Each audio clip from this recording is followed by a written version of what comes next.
Hello बच्चों, आपका अपने ट्यूटर टॉक चैनल में स्वागत है। आज की वीडियो में हम बात कर रहे हैं प्रोपागेशन ऑफ साउंड, जो कि क्लास 9 सब्जेक्ट साइंस के चैप्टर नंबर 13 का टॉपिक है साउंड का। प्रोपागेशन ऑफ साउंड में साउंड का मतलब क्या है? Sound is a mechanical energy which produces sensation of hearing in our ear. यानी कि साउंड एक तरह की मैकेनिकल एनर्जी है, जैसे दूसरी एनर्जी होती है like heat energy, light energy, उसी तरह के ये भी एक एनर्जी है। और ये साउंड प्रोड्यूस कैसे होता है? वाइब्रेशन से। साउंड प्रोड्यूस होता है वाइब्रेशन से। और वाइब्रेशन का मतलब क्या होता है? To and fro. कहने का मतलब चीज़ों का आगे पीछे मूव होना। जैसे अगर आपने किसी ढोलक को या किसी ड्रम को देखा हो, तो ड्रम के सरफेस को अगर हिट करते हैं तो वहाँ पर क्या होता है, उसकी जो मेम्ब्रेन होती है, उसके ऊपर जो पर्दा सा लगा होता है, उस पर वाइब्रेशन प्रोड्यूस होती है। और वाइब्रेशन के प्रोड्यूस होने के कारण उसमें साउंड प्रोड्यूस होती है। इसी तरह से अगर हम सितार की बात करें या गिटार की बात करें, जब उसके स्ट्रिंग को पुश किया जाता है, उस पर जो तार लगी होती है उसको पुश किया जाता है, तो वह तार जो होती है, स्ट्रिंग होती है, वह वाइब्रेट होती है और जिसके कारण उसमें साउंड प्रोड्यूस होता है।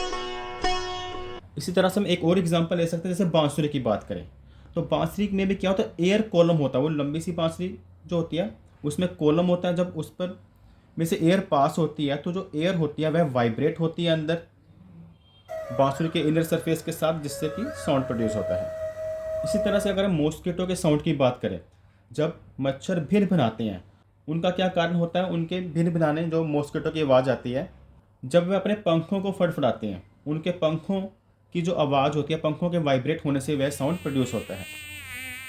और ह्यूमन की बात करें, इंसानों में साउंड कैसे प्रोड्यूस होता है? जब वह बोलते हैं तो उनके वोकल कॉर्ड, जो उनके थ्रोट में वोकल कॉर्ड होता है, वहाँ पर वाइब्रेशन प्रोड्यूस होता है। उस वाइब्रेशन प्रोड्यूस होने के कारण साउंड प्रोड्यूस होता है।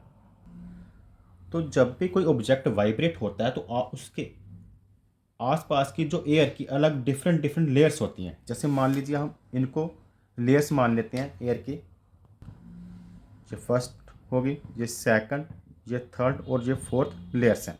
और जब भी ऑब्जेक्ट वाइब्रेट होगा तो उस वाइब्रेशन जो होगी वो एयर्स के पार्टिकल्स में भी आती है। और जब ये डिफरेंट लेयर वाइब्रेट होंगी तो होगा क्या?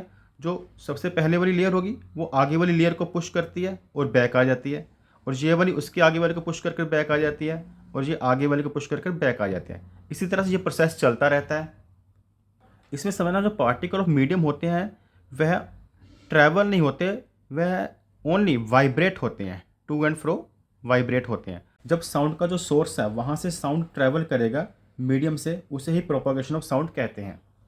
और ये जो साउंड वेव होती है यह वैक्यूम में ट्रैवल नहीं करती, क्योंकि वहाँ पे कोई मॉलिक्यूल्स प्रेजेंट नहीं होता जिसमें वाइब्रेशन हो सके। तो इसकी डिफाइन आप लिख सकते हैं प्रोपागेशन ऑफ साउंड की: the process of sound travelling from one place to other is called propagation of sound. यानी कहने का मतलब ये एक प्रोसेस है कि वन पॉइंट से अदर पॉइंट तक साउंड कैसे ट्रैवल होता है। तो यह था टॉपिक प्रोपागेशन ऑफ साउंड के ऊपर। Thanks for watching.